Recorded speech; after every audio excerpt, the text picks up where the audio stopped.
Uniform Circular Motion by Engineer Ayush Kumar Pandey. Hello students, आज की class में बात करेंगे हम लोग क्लास 11th फिजिक्स में uniform circular motion. Student, uniform circular motion ये जो चैप्टर है, इसमें कोई भी पार्टिकल जो सर्कुलर मोशन परफॉर्म कर रहा है, जैसे फैन है, वो फैन की विंग्स जो है वो सर्कुलर मोशन परफॉर्म करती है। जैसे साइकिल का जो रिम है, अगर हम उसको रोटेट करें उठाकर, तो वो सर्कुलर मोशन परफॉर्म करेगा। जो अपनी एनालॉग वॉच होती हैं, उनकी जो निडल्स होती हैं, वो सर्कुलर मोशन को परफॉर्म करती हैं। तो स्टूडेंट, उसी सर्कुलर मोशन के बारे में आज हम लोग डीप में स्टडी करेंगे। तो भाई, यूनिफॉर्म सर्कुलर मोशन, तो सबसे पहले देख लेते हैं सर्कुलर मोशन क्या होती है। तो कोई भी पार्टिकल जब एक फिक्स्ड पॉइंट के अराउंड, कोई भी पार्टिकल जब एक फिक्स्ड पॉइंट के अराउंड इस तरह मोशन करे कि उस फिक्स्ड पॉइंट से पार्टिकल का जो डिस्टेंस है वो हमेशा कांस्टेंट रहे।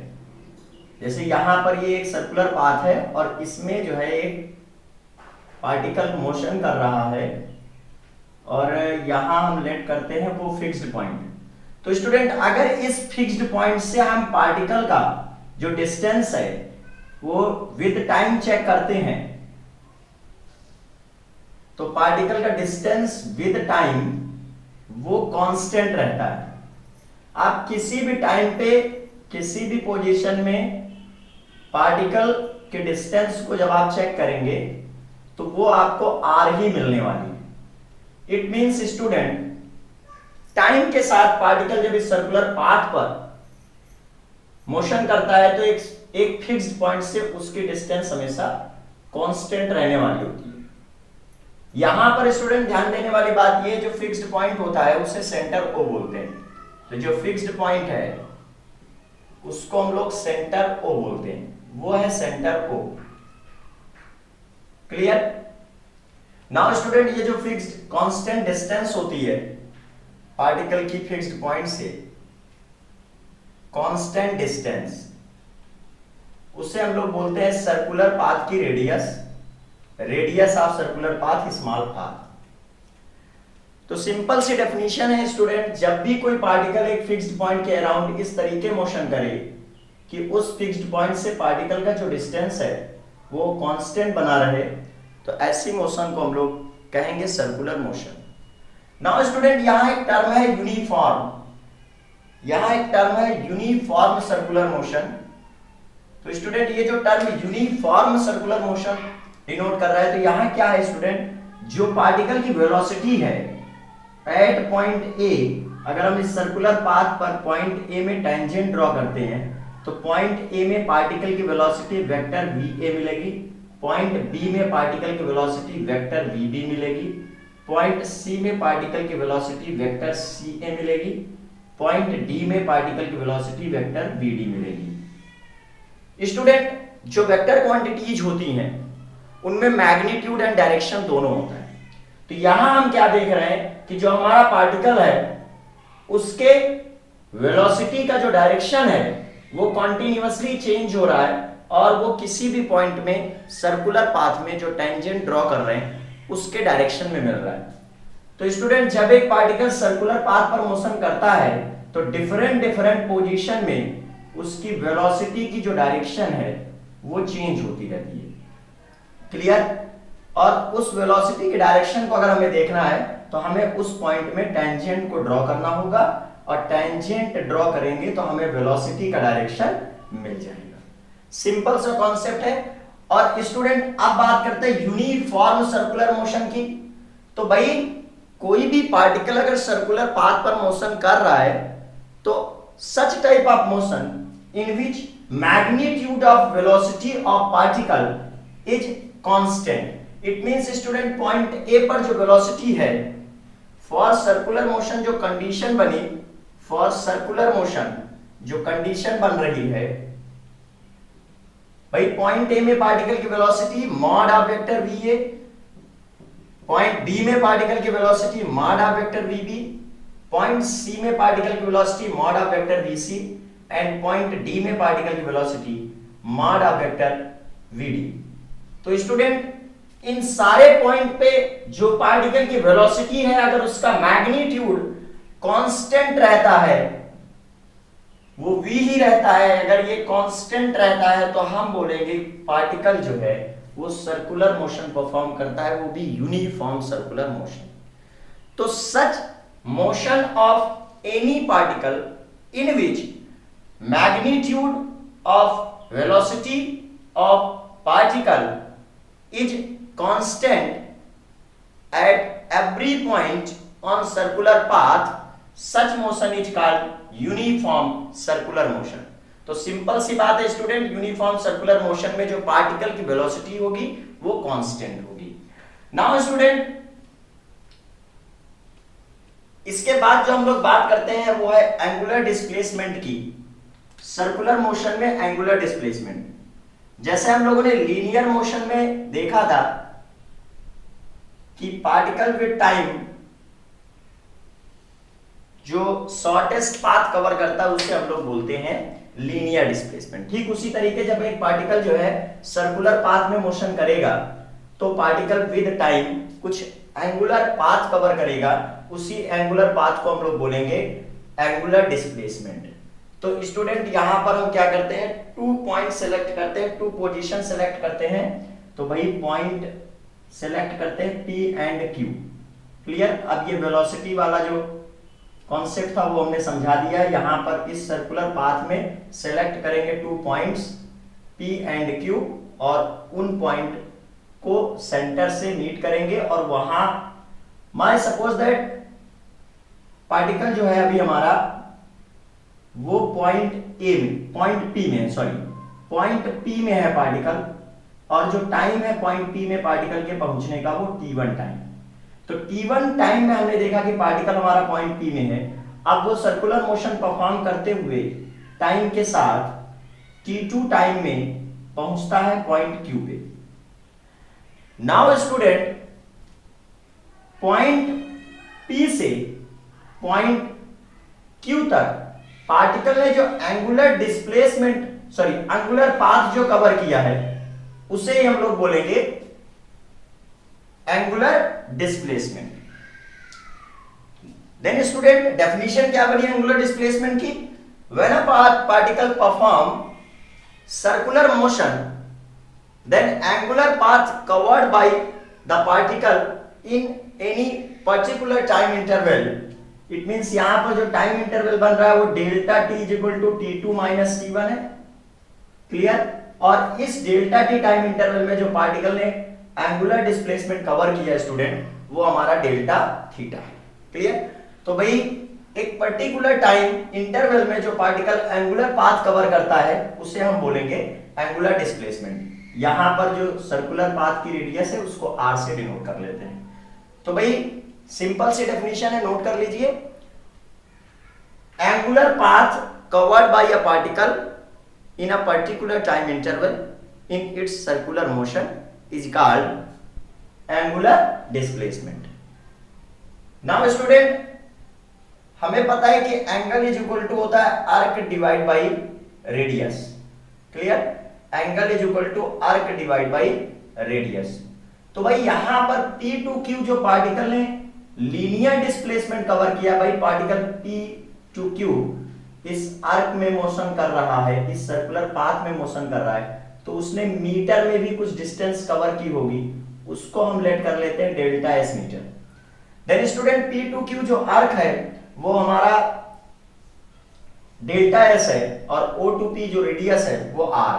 तो भाई एंगुलर डिस्प्लेसमेंट डेल्टा थीटा जो बना arc delta S divide by radius small R. तो ये भी एक फार्मूला हो जाता है स्टूडेंट, इसको हम बोलते हैं रेडियन। इसका जो यूनिट होगा वो होगा रेडियन, बिकॉज एंगल का यूनिट जो होता है वो रेडियन होता है। तो सिंपल सी बात है स्टूडेंट कि जब एक पार्टिकल सर्कुलर पाथ में मोशन परफॉर्म करता है तो एक पर्टिकुलर टाइम इंटरवल में जो एंगुलर पाथ कवर करता है, यहां पर उसने एंगुलर पाथ जो कवर किया वो डेल्टा थीटा है, उसे हम लोग बात बोलेंगे angular displacement. Since angle is equal to होता है आर्क डिवाइड बाय रेडियस, तो P टू Q जो लीनियर डिस्प्लेसमेंट है वो डेल्टा एस है एंड जो रेडियस है वो स्मॉल आर है। देन जो फॉर्मूला बना एंगुलर डिस्प्लेसमेंट का वो हुआ delta theta is equal to delta S divide by delta small R और एंगल की यूनिट होती है रेडियन, देन एंगुलर डिस्प्लेसमेंट की यूनिट भी radian. Now student next topic है हमारा एंगुलर वेलोसिटी। तो भाई जब एक पार्टिकल सर्कुलर मोशन को परफॉर्म करता है तो सर्कुलर मोशन को परफॉर्म करते समय पार्टिकल 1 सेकंड में जो एंगुलर डिस्प्लेसमेंट कवर करेगा उसे हम बोलते हैं एंगुलर वेलोसिटी।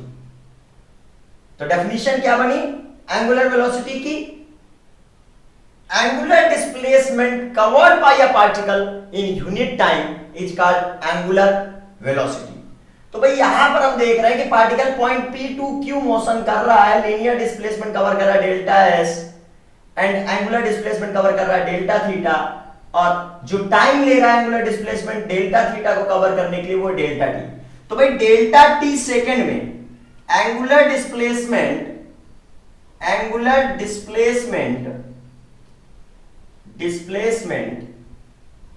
इन डेल्टा टी सेकेंड वो आ रहा है delta theta radian. Clear? Then student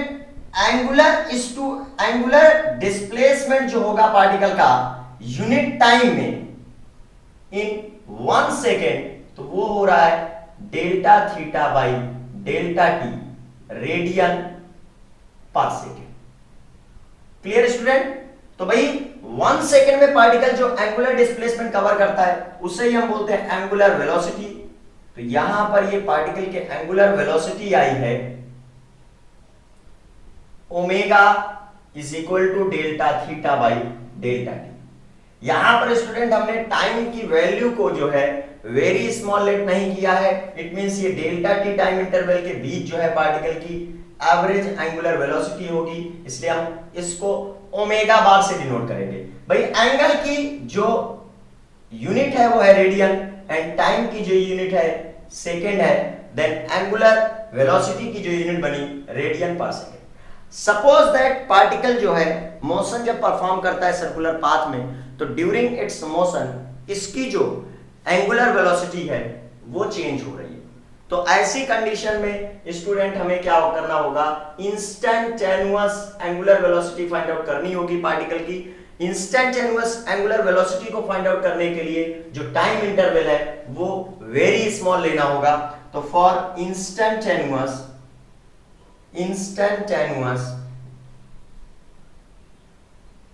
angular speed of particle, angular velocity of particle, time interval must be taken very small and वो होगा डेल्टा टी टेंडिंग टू 0। तो भाई जितना कम time interval लेंगे हम उस पर्टिकुलर टाइम पर पार्टिकल की स्पीड को फाइंड आउट कर सकते हैं। तो ये instantaneous angular speed omega is equal to limit delta T tending to 0 delta theta by delta T, और इसे ही स्टूडेंट बोलते हैं D theta by D T. Now student जो नेक्स्ट डेफिनेशन बनी एंगुलर वेलोसिटी की वो है rate of change of angular displacement with respect to time is called angular velocity. तो भाई टाइम के साथ पार्टिकल के एंगुलर डिस्प्लेसमेंट के चेंज होने का जो रेट है उसे हम लोग बोलते हैं एंगुलर वेलोसिटी। नाउ स्टूडेंट अब हम लोग पढ़ने वाले हैं angular velocity in terms of time period. एक पार्टिकल जो सर्कुलर मोशन परफॉर्म कर रहा है तो जो उसकी एंगुलर वेलोसिटी है वो टाइम पीरियड और फ्रीक्वेंसी के टर्म्स में क्या क्या होगी उसको देखना है। तो सिंपल सी बात है स्टूडेंट, देखते हैं यहां पर टाइम पीरियड क्या होता है जब एक पार्टिकल सर्कुलर मोशन को परफॉर्म करता है। टाइम पीरियड, तो भाई एक पार्टिकल जिस पॉइंट से अपनी सर्कुलर मोशन को स्टार्ट करता है, जिस भी पॉइंट से अपने सर्कुलर मोशन को स्टार्ट करता है, वहां पर रिटर्न कितने सेकंड बाद आता है वही टाइम हमारा टाइम पीरियड होगा। या दूसरे वर्ड्स में इसी बात को हम कहें तो पार्टिकल एक कंप्लीट रेवोल्यूशन को करने के लिए कितना टाइम लेता है? इट मींस जो टाइम पीरियड होगा, time taken by a particle to complete one revolution, उसको हम लोग बोलेंगे टाइम पीरियड। तो भाई टाइम पीरियड जो t सेकेंड है, वो पार्टिकल जो वन कंप्लीट रेवोल्यूशन परफॉर्म करता है उसे हम बोलते हैं। भाई सिंपल सी बात है, एक वॉच में स्टूडेंट, वॉच में जो हमारे पास निडल है, सेकेंड वाली, मिनट वाली और एंड आवर्स वाली, तो वो भी उनका जो टिप होता है वो भी सर्कुलर मोशन परफॉर्म करता है। तो अगर हम उसके टाइम पीरियड की बात करें तो जो सेकेंड वाला है वो वन कंप्लीट रेवोल्यूशन के लिए 60 सेकेंड लेता है, तो इट मींस उसका जो टाइम पीरियड है वो 60 सेकेंड है। अगर मिनट वाले निडल की बात करते हैं तो वन कंप्लीट रेवोल्यूशन के लिए वो 60 मिनट लेता है, इट मींस उसका जो टाइम पीरियड है वो 1 आवर है। अगर आर वाले निडल की बात करेंगे तो वन कंप्लीट रेवोल्यूशन के लिए वो 12 आवर्स ले रहा है, तो उसका जो टाइम पीरियड है वो 12 आवर है। अब स्टूडेंट, तो भाई यहां पर एक बात ये समझ में है कि एक पार्टिकल जो है कंप्लीट वन रेवोल्यूशन के लिए जो टाइम लेता है उससे हम लोग बोलते हैं टाइम पीरियड। नेक्स्ट थिंग है फ्रीक्वेंसी। फ्रीक्वेंसी होती है पार्टिकल, जो पार्टिकल सर्कुलर मोशन परफॉर्म कर रहा है वो 1 सेकेंड में कितने नंबर ऑफ रेवोल्यूशन को कंप्लीट करता है, उससे हम लोग फ्रीक्वेंसी बोलते हैं। तो और इसको डिनोट करते हैं स्मॉल एन से। तो भाई फ्रीक्वेंसी क्या हुई? Number of revolution completed by a particle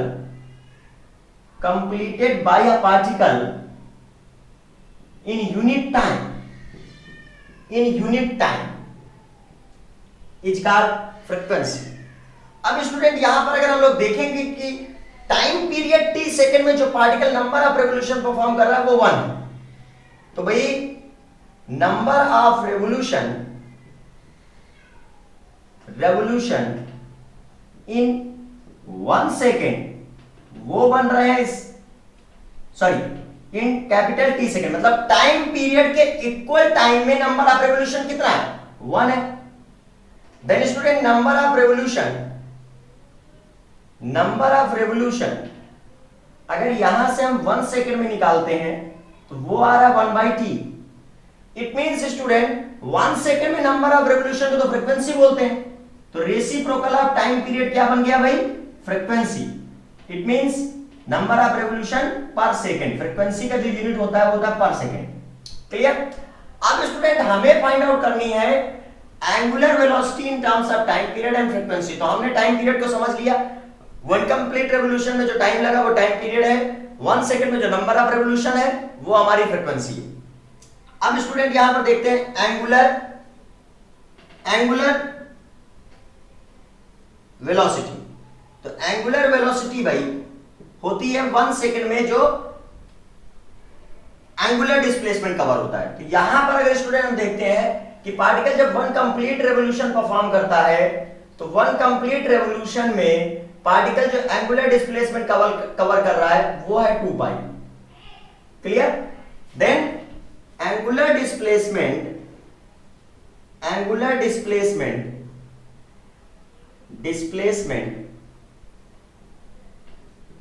covered by particle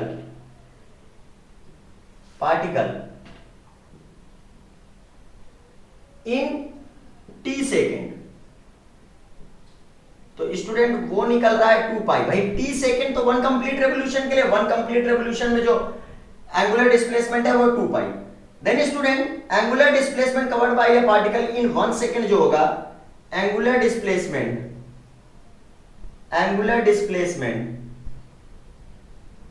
इन 1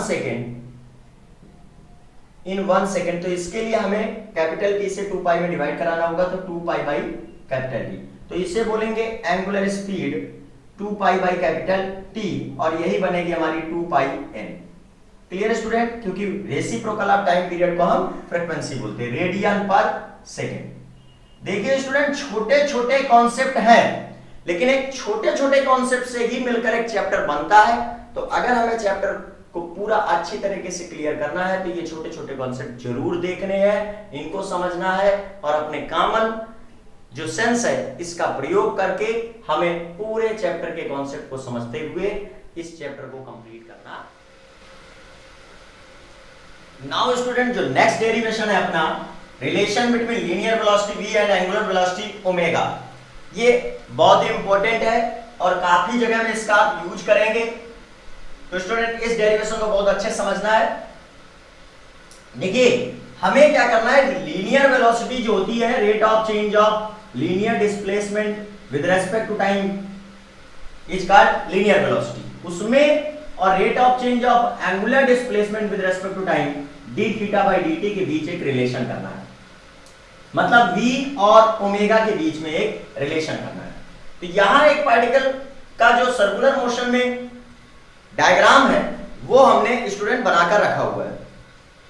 अब स्टूडेंट यहां से देखते हैं हम कि हमें पता है भाई, यहां पर और समझ लीजिए, डायग्राम को पॉइंट P से पार्टिकल पॉइंट Q तक जाता है, लीनियर डिस्प्लेसमेंट कवर करता है delta s, angular displacement cover करता है डेल्टा थीटा। तो इतने डायग्राम से हमको केवल अभी मतलब है, और जो टाइम इंटरवल लगता है वो है delta t is equal to t2 minus t1, final minus initial time. अब स्टूडेंट हमें पता है कि एंगल जो होता है वो आर्क डिवाइड बाई रेडियस होता है, angle is equal to arc divide by radius. Then student यहां पर अगर देखेंगे तो एंगल है हमारा डेल्टा थीटा और जो आर्क है वो डेल्टा एस है और जो रेडियस है वो स्मॉल आर। अब क्या करना है, बोथ साइड पर on dividing both side by time interval delta T, on dividing both side by time interval delta T, by time interval delta T. तो स्टूडेंट ये हो जाएगा delta theta by delta T, ये हो जाएगा 1 by R delta S divide by delta T. अब हमें पता है कि अगर हमें जो है यहाँ पर instantaneous linear speed and instantaneous angular speed चाहिए तो टाइम इंटरवल को वेरी स्मॉल लेना होगा। तो फॉर इंस्टेंटेनियस वेलोसिटीज, भाई यहाँ पर दोनों वेलोसिटी है, एंगुलर वेलोसिटी भी है और लीनियर वेलोसिटी है, इसलिए हम instantaneous angular velocities time interval must be taken, time interval must be taken very small, must be taken very small. It means time जो होगा डेल्टा टी टेंडिंग टू 0। तो यहां पर लिमिट लगाते हैं, limit delta T tending to 0 delta theta by delta T 1 by R limit delta T tending to 0 delta S divide by delta T. Now student, जो limit delta T tending to 0 delta theta by delta T है वो हो गया D theta by D T is equal to 1 by R, limit delta T tending to 0 delta S divide by delta T, ये हो गया D S by D T. अब student D theta by D T होता है हमारा omega and D S by D T वो है V, then omega is equal to 1 by R into V. Student यहां से हमारा रिलेशन फाइंड आउट हो जाता है v is equal to R into omega. अगर स्टूडेंट हम इसे वेक्टर फॉर्म पर लिखते हैं तो इन वेक्टर फॉर्म जो है, in vector form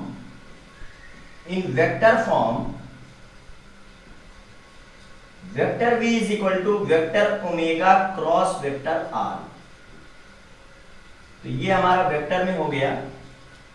clear student? तो भाई जब एक पार्टिकल सर्कुलर मोशन को परफॉर्म कर रहा है तो उसकी लीनियर स्पीड v और एंगुलर स्पीड ओमेगा में जो रिलेशन है वो डिराइव हो चुका है। यहां पर यूनिट लिख देते हैं मीटर पर सेकेंड, बिकॉज जो फॉर्मूला है वो लीनियर स्पीड के टर्म्स में है।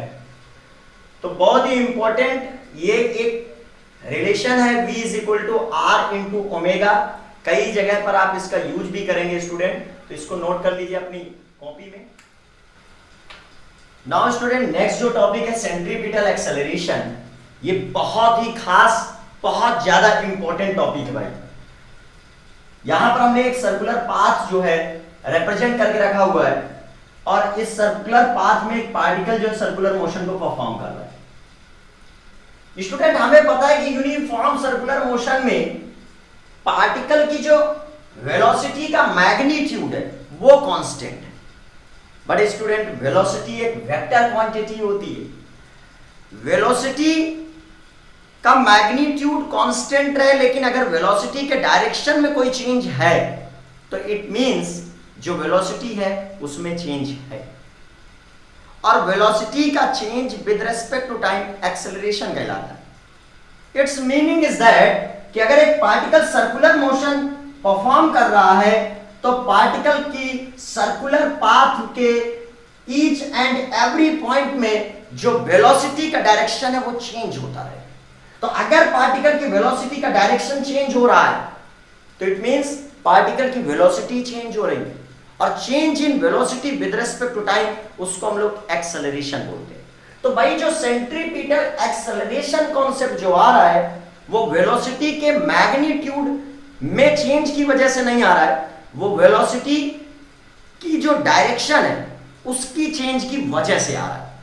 तो स्टूडेंट यहां पर हम एक पार्टिकल लेट करते हैं कि पॉइंट P में है जो सर्कुलर मोशन परफॉर्म कर रहा है, और फिर ये पॉइंट P से पॉइंट Q तक पहुंचता है सर्कुलर मोशन को परफॉर्म करते हुए।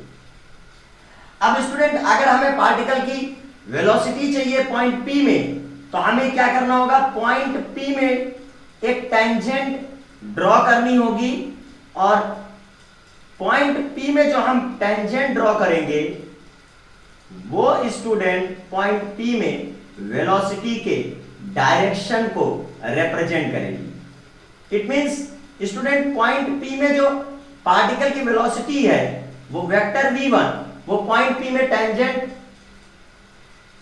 ड्रॉ करने से मिल जाएगी।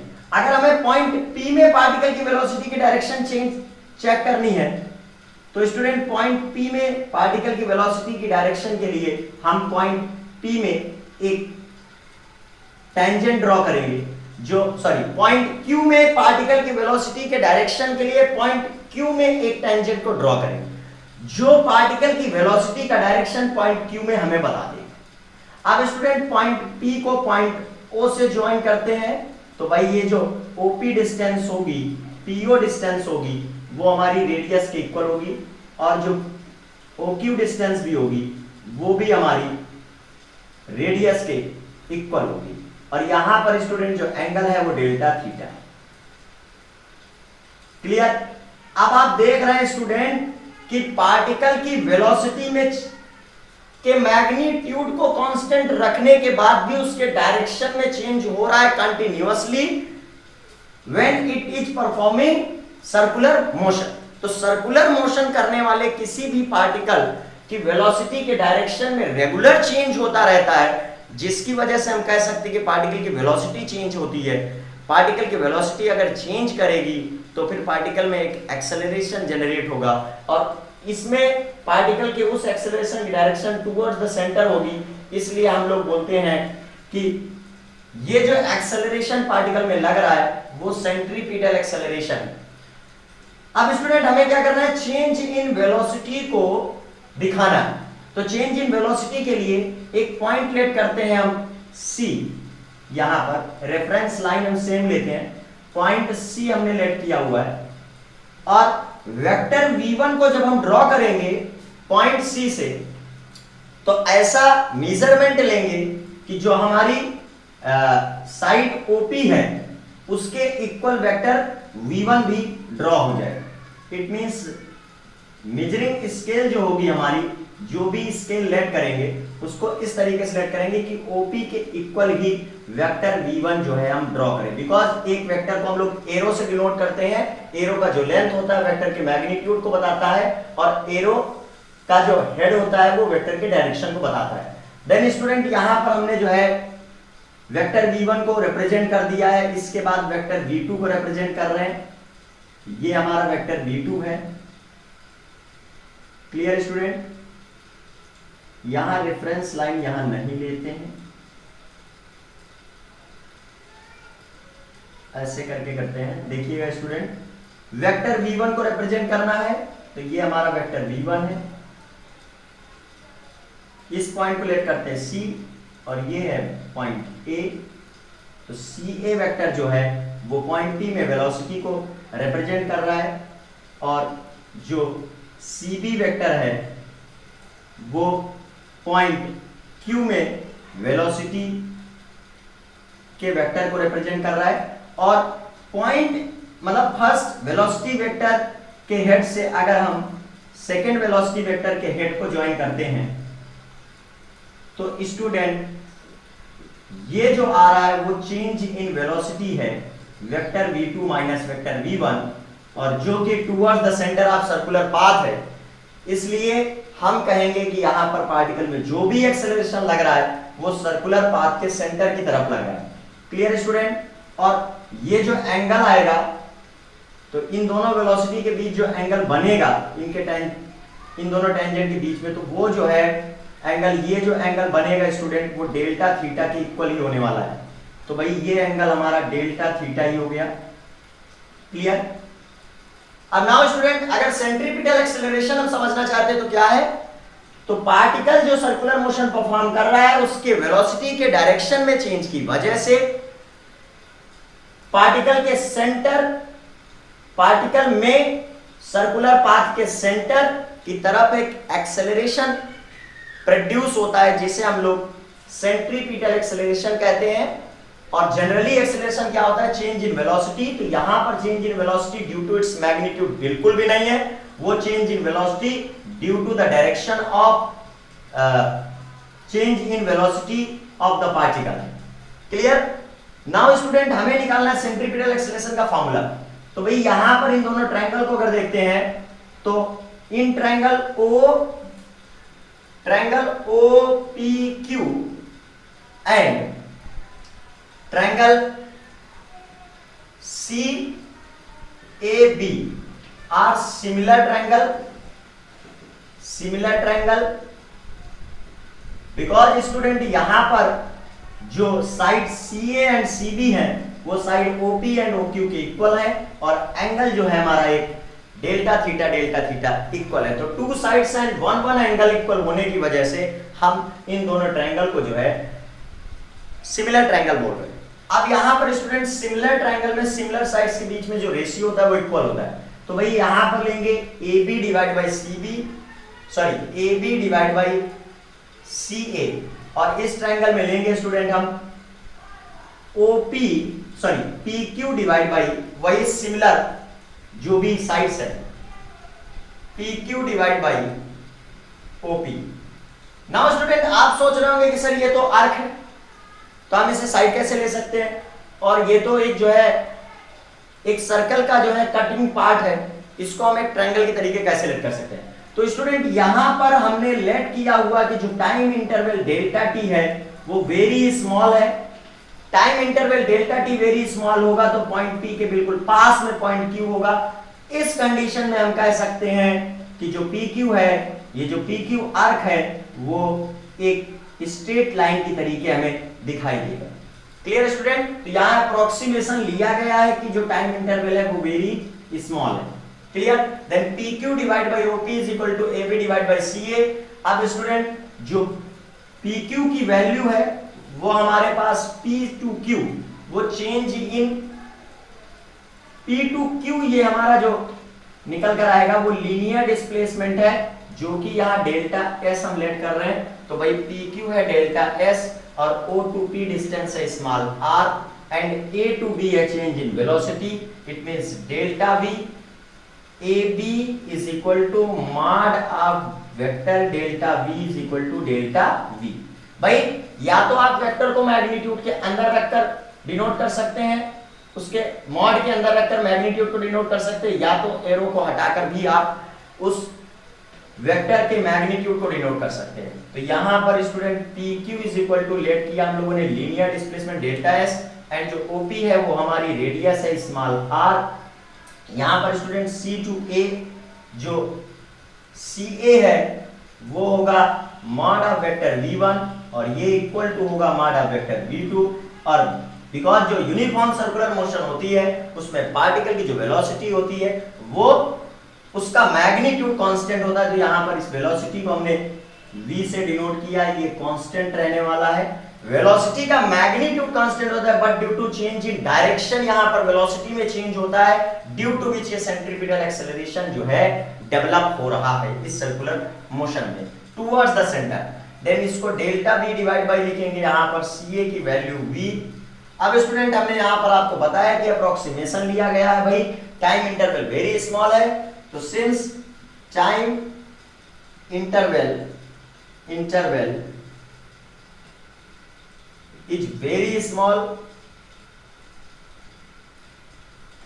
it means delta t tending to 0 है यहां। then student limit delta t tending to 0 delta s divided by r is equal to, but student इसके पहले हमें क्या करना चाहिए भाई, यहां पर हमें पहले इससे भी पहले हमें यहां पर टाइम इंटरवल से डिवीजन कराना होगा, तब जाके हम लीनियर स्पीड और और एक्सेलरेशन का टर्म बना पाएंगे। क्लियर?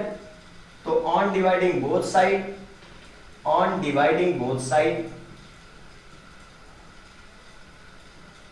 बाय डेल्टा टी, तो भाई delta S divide by delta T, ये 1 by R is equal to delta V divide by delta T, और ये हो गया 1 बाई वी। तो since time interval is very small, infinitesimal small, delta T tending to 0 हो गया, 1 by R limit delta T tending to 0, delta S divide by delta T, 1 by V limit delta T tending to 0, delta V divide by delta T.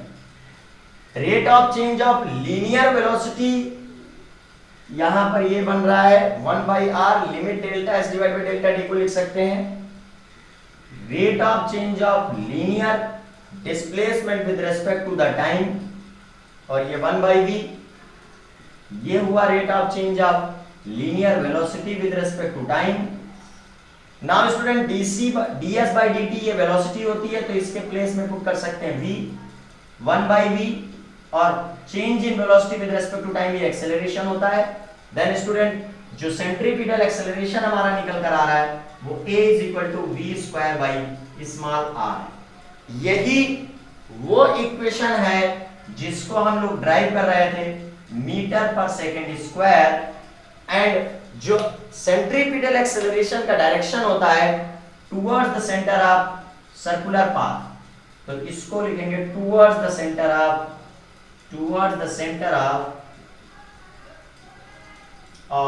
Circular path.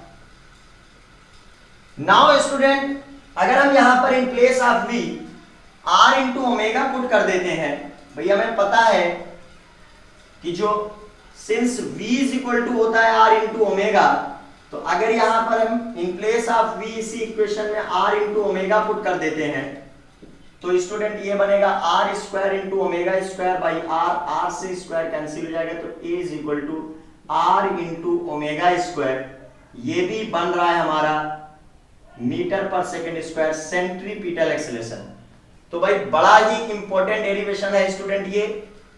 कोई भी particle जब circular motion perform करता है तो उसकी जो velocity का जो मैग्नीट्यूड है वो तो कांस्टेंट होता है, बट वेलोसिटी की डायरेक्शन में चेंज की वजह से towards the centre of circular path एक एक्सेलरेशन डेवलप होता है।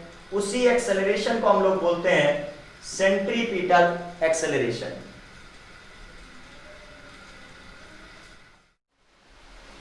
नाउ स्टूडेंट अब जो हम लोग बात करने जा रहे हैं वो है वेरिएबल सर्कुलर मोशन, और इसमें देखेंगे टेंजेंशियल एक्सेलरेशन। तो स्टूडेंट वेरिएबल सर्कुलर मोशन में जो सबसे खास बात है वो क्या होती है कि जो इसमें वेलोसिटी का magnitude mod of vector 1 v1 it means point एक पॉइंट की वेलोसिटी को वेक्टर v1 लेट कर रहे हैं, देख लेते हैं यहाँ पर। ये हमारा एक सर्कुलर पाथ है और ये है सेंटर O। हमारे सपोज दैट पॉइंट P में हमने पार्टिकल की वेलोसिटी टेंजेंशियल डायरेक्शन में देखी वेक्टर v1। अब यहाँ पॉइंट P में जो पार्टिकल की वेलोसिटी का मैग्नीट्यूड है वो मॉड ऑफ वेक्टर v1 है।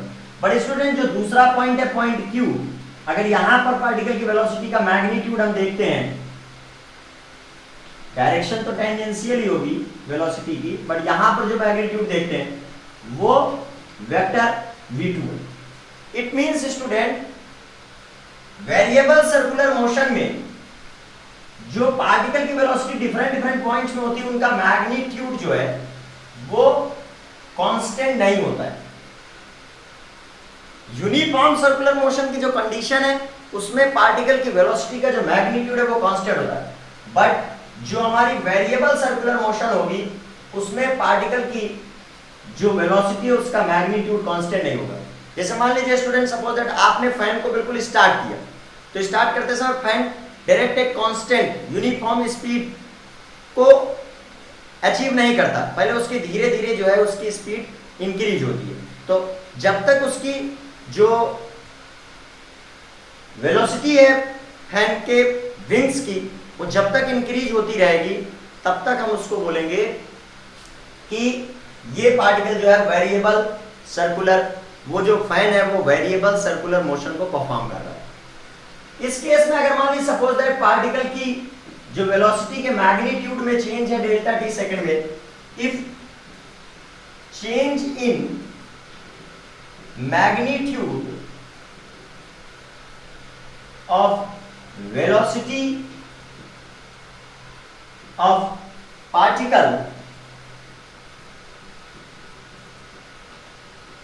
in time interval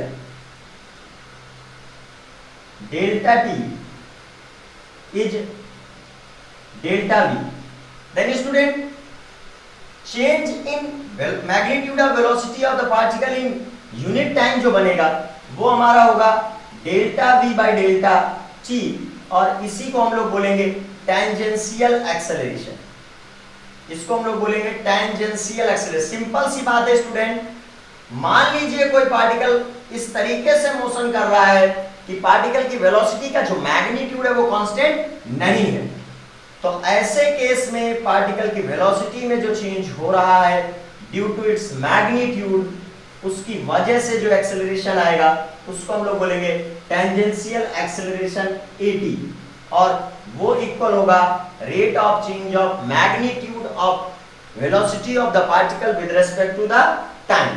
तो इसका भी यूनिट होगा मीटर पर सेकंड स्क्वायर। अभी थोड़ी देर पहले स्टूडेंट हम लोगों ने देखा था कि जब कोई पार्टिकल सर्कुलर मोशन परफॉर्म करता है तो उसकी डायरेक्शन में चेंज की वजह से टुवर्ड्स इट्स सेंटर एक जो है एक्सेलरेशन डेवलप होता है, जिसे हम लोग radial acceleration, centripetal acceleration, radial acceleration और सेंट्रीपिटल एक्सेलरेशन बोलते हैं। तो मान लीजिए सपोज दैट यहाँ पर पार्टिकल की वेलोसिटी के मैग्नीट्यूड में भी चेंज हो रहा है और पार्टिकल की वेलोसिटी के डायरेक्शन में तो चेंज होगा ही अगर पार्टिकल हमारा सर्कुलर मोशन परफॉर्म करेगा। तो इट मींस सेंट्रीपिटल फोर्स तो होगा ही, but in case of variable circular motion due to the change in magnitude of velocity of the particle एक और एक्सेलरेशन डेवलप होगा जो टुवर्ड्स वो टेंजेंशियल डायरेक्शन में होने वाला होगा स्टूडेंट। तो इसको हम लोग बोलेंगे वेक्टर AT, और ये होगा हमारा रेडियल डायरेक्शन में जो change in the direction of velocity की वजह से एक्सेलरेशन आ रहा था उसको हम लोग बोलेंगे रेडियल एक्सेलरेशन। तो भाई यहां पर 2 एक्सेलरेशंस हो गए, तो अब इनका जो रिजल्टेंट बनेगा स्टूडेंट वही हमारा रिजल्टेंट ड्रॉ करेगा, वही रिजल्टेंट होगा हमारे पार्टिकल के एक्सेलरेशन का। तो यहां स्टूडेंट ये जो एंगल है टेंजेंट एंड नॉर्मल के बीच का वो 90 डिग्री है, और जो रिजल्टेंट एक्सेलरेशन यहां मिलेगा A, तो resultant of tangential and centripetal और रेडियल एक्सेलरेशन, तो उसको फाइंड आउट कर सकते हैं resultant of tangential and radial oblique centripetal acceleration. तो स्टूडेंट वो निकल कर आएगा, hypotenuse square is equal to perpendicular square plus base square, it means a is equal to under root at square plus ar square. तो इस तरीके से student variable circular motion में टू एक्सेलरेशंस होंगे, एक due to change in magnitude of velocity of the particle, उसको बोलेंगे tangential acceleration, एक due to change in the direction of velocity of particle, उससे जो एक्सेलरेशन निकल कर आएगा उसको बोलेंगे रेडियल एक्सेलरेशन और सेंट्रीपिटल एक्सेलरेशन, और इन दोनों का जो रिजल्टेंट होगा वही वेरिएबल सर्कुलर मोशन के में जो है पार्टिकल का रिजल्टेंट एक्सेलरेशन होगा, और उसकी डायरेक्शन कुछ इस तरीके से हम लोग फाइंड आउट कर लेंगे। अगर हमें डायरेक्शन चाहिए रेडियल से theta, then student tan theta is equal to होगा परपेंडिकुलर डिवाइड बाय बेस, तो भाई tan theta is equal to perpendicular divide by base करके रिजल्टेंट एक्सेलरेशन का जो डायरेक्शन है उसको भी हम लोग फाइंड आउट कर सकते हैं। यहाँ मीटर पर सेकंड स्क्वायर होगा स्टूडेंट, यूनिट जो हमारी रिजल्टेंट एक्सेलरेशन है in variable circular motion. Now student centripetal force, तो भाई हम लोगों ने देखा कि जब पार्टिकल यूनिफॉर्म सर्कुलर मोशन को परफॉर्म करता है तो उस पार्टिकल की वेलोसिटी के डायरेक्शन में चेंज की वजह से toward the centre of circular path एक एक्सेलरेशन डेवलप होता है, जिस एक्सेलरेशन को हम लोग बोलते हैं सेंट्रीपिटल एक्सेलरेशन। अब भाई मान लीजिए सपोज दैट जो बॉडी हमारी सर्कुलर मोशन परफॉर्म कर रही है उसका मास है small m, then student circular path के सेंटर की तरफ बॉडी में एक एक्सेलरेशन है, तो भाई उस बॉडी में एक जो है फोर्स भी लगने लगेगा टुवर्ड्स द सेंटर, उस फोर्स को हम लोग फाइंड आउट कर सकते हैं force is equal to mass into acceleration से। तो सिंपल सी बात है स्टूडेंट, जब भी कोई पार्टिकल यूनिफॉर्म सर्कुलर मोशन को परफॉर्म करता है तो उसकी वेलोसिटी के डायरेक्शन में चेंज की वजह से सर्कुलर पाथ के सेंटर की तरफ एक एक्सेलरेशन डेवलप होता है जिसे सेंट्रीपिटल एक्सेलरेशन कहते हैं। तो भाई अगर पार्टिकल में सेंटर की तरफ एक एक्सेलरेशन लग रहा है तो पार्टिकल में एक फोर्स भी सेंटर की तरफ लगेगा, जिसको force is equal to mass into acceleration से हम लोग फाइंड आउट कर सकते हैं, और उसी फोर्स को हम लोग बोलते हैं सेंट्रीपिटल फोर्स। तो भाई एक पार्टिकल अगर सर्कुलर मोशन परफॉर्म करता है तो towards the centre of circular path जो फोर्स लगता है पार्टिकल में उसे हम लोग बोलते हैं सेंट्रीपिटल फोर्स। तो यहां पर सिंपल सी बात है, जो सेंट्रीपिटल फोर्स आएगा स्टूडेंट, सेंट्रीपिटल फोर्स जो है वो होगा F is equal to ma, और जो सेंट्रीपिटल एक्सेलरेशन है वो होता है student mv square, sorry centripetal acceleration v square by small r, then mass का प्रोडक्ट कराएंगे तो F is equal to mv square divide by r in newton. ये वो फोर्स है जो towards the centre of circular path एक particle में लगेगा, जिसे हम लोग बोलेंगे सेंट्रीपिटल फोर्स। नाउ स्टूडेंट, जो भी कोई पार्टिकल सर्कुलर मोशन परफॉर्म करता है तो एक बेहद ही रिक्वायरमेंट वाली कंडीशन होती है कि पार्टिकल को एक सेंट्रीपिटल फोर्स रिक्वायर्ड होता है। जब तक पार्टिकल को वो सेंट्रीपिटल फोर्स नहीं मिलेगा तो पार्टिकल सर्कुलर मोशन को परफॉर्म नहीं कर सकता। Clear?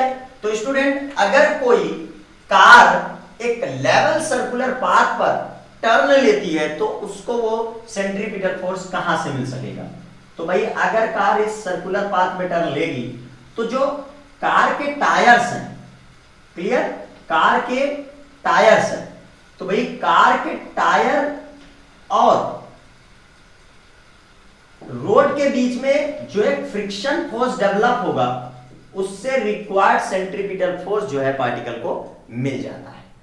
Again student, it means अगर एक कार जो है सर्कुलर पाथ पर टर्न लेती है तो वो सर्कुलर मोशन कैसे कर पाएगी? उसके लिए उसको रिक्वायर्ड सेंट्रीपिटल फोर्स कहां से मिलेगा? तो कार के टायर्स एंड रोड के बीच जो फ्रिक्शन फोर्स होगा वो कार के लिए रिक्वायर्ड सेंट्रीपिटल फोर्स प्रोवाइड कर देगा। और अगर ये centripetal force required centripetal force के इक्वल नहीं निकल पाया फ्रिक्शनल फोर्स, तो फिर कार जो है उस सर्कुलर पाथ में टर्न नहीं ले सकती और एक्सीडेंट भी हो सकता है। Now motion of a particle tied to a string in a horizontal circular path. भाई एक स्ट्रिंग से आप एक पार्टिकल को अटैच करके उसको ऐसे घुमाइए, क्लियर? तो स्टूडेंट भाई ये पार्टिकल तभी उस स्ट्रिंग से अटैच होके सर्कुलर मोशन को परफॉर्म कर पाएगा जब जो हमारी स्ट्रिंग है वो इतना टेंशन प्रोड्यूस कर सके जो पार्टिकल की सर्कुलर मोशन के लिए रिक्वायर्ड सेंट्रीपिटल फोर्स को दे सके, क्लियर? तो भाई एक पार्टिकल के सर्कुलर मोशन के लिए बहुत ही ज्यादा इंपॉर्टेंट कंडीशन है कि पार्टिकल को रिक्वायर्ड जो सेंट्रीपिटल फोर्स है वो मिलना चाहिए। अब हम बात करते हैं भाई कि सन के सराउंडिंग जो ये प्लैनेट्स रिवॉल्व करते हैं उनको सेंट्रीपिटल फोर्स कहां से मिलता है? तो सन के सराउंडिंग जो भी प्लैनेट्स रिवॉल्व करते हैं स्टूडेंट, तो प्लैनेट एंड सन के बीच जो ग्रेविटेशनल फोर्स लगता है वो रिक्वायर्ड सेंट्रीपिटल फोर्स को देते हैं और जिसकी वजह से ये सर्कुलर मोशन पॉसिबल है। इसी तरीके सर्कुलर मोशन इन एटम, तो भाई न्यूक्लियस के सराउंडिंग जो भी इलेक्ट्रॉन्स हैं उनकी सर्कुलर मोशन के लिए स्टूडेंट हमें चाहिए होगा रिक्वायर्ड सेंट्रीपिटल फोर्स, और वो रिक्वायर्ड सेंट्रीपिटल फोर्स न्यूक्लियस में जो पॉजिटिव चार्ज है, इलेक्ट्रॉन में जो नेगेटिव चार्ज है, इनके बीच लगने वाले इलेक्ट्रोस्टैटिक फोर्स से मिलेगा। तो सिंपल सी बात है स्टूडेंट, किसी भी बॉडी की सर्कुलर मोशन के लिए रिक्वायर्ड सेंट्रीपिटल फोर्स चाहिए ही चाहिए। अगर वो नहीं मिल पाता है तो फिर पार्टिकल सर्कुलर मोशन को परफॉर्म नहीं कर सकता। स्टूडेंट लास्ट टॉपिक है यूनिफॉर्म सर्कुलर मोशन का सेंट्रीफ्यूगल फोर्स, स्यूडो फोर्स। तो स्टूडेंट जब एक बॉडी सर्कुलर मोशन को परफॉर्म करती है तो towards the centre of circular path इस बॉडी में एक फोर्स लगता है जिसे हम लोग बोलते हैं centripetal force, F is equal to mv² divide by small r। ये तो है centripetal force. But student body फिर भी हमारी इसी सर्कुलर पाथ में रिवॉल्व करती रहती है, उसको सेंटर पे वो आकर नहीं गिर पाती। तो इसके पीछे रीजन क्या है? ये फोर्स हमारा बैलेंस कहां से होता है? तो ऐसी कंडीशन में हम लेट करते हैं कि पार्टिकल में एक सेंटर से आउटवर्ड डायरेक्शन में इतने इक्वली फोर्स एक सेंट्रीफ्यूगल फोर्स लगता है, सेंट्रीफ्यूगल फोर्स लगता है जिसे हम लोग बोलते हैं, वो भी इक्वल होगा मैग्नीट्यूड में mv² divide by small r के। तो सिंपल सी बात है स्टूडेंट, सेंट्रीपिटल फोर्स के इक्वल ही होता है सेंट्रीफ्यूगल फोर्स, बट होता है इन अपोजिट डायरेक्शन। स्टूडेंट पूरी वीडियो को, जो भी वीडियो आपको मिल रही है पूरी लास्ट तक आप देखिए, अपने कोर्स को कंप्लीट करिए और एक एक कॉन्सेप्ट को बड़े अच्छी तरीके से आप अपनी कॉपी में लिखते रहिए, बढ़िया नोट्स बनाइए, आपके रिवीजन के काम आएंगी। ओके, वीडियो अच्छी लगी है तो वीडियो को लाइक कर दें, चैनल को सब्सक्राइब नहीं किया तो सब्सक्राइब कर लें और अपने दोस्तों के साथ शेयर भी कर दें। Thank you so much.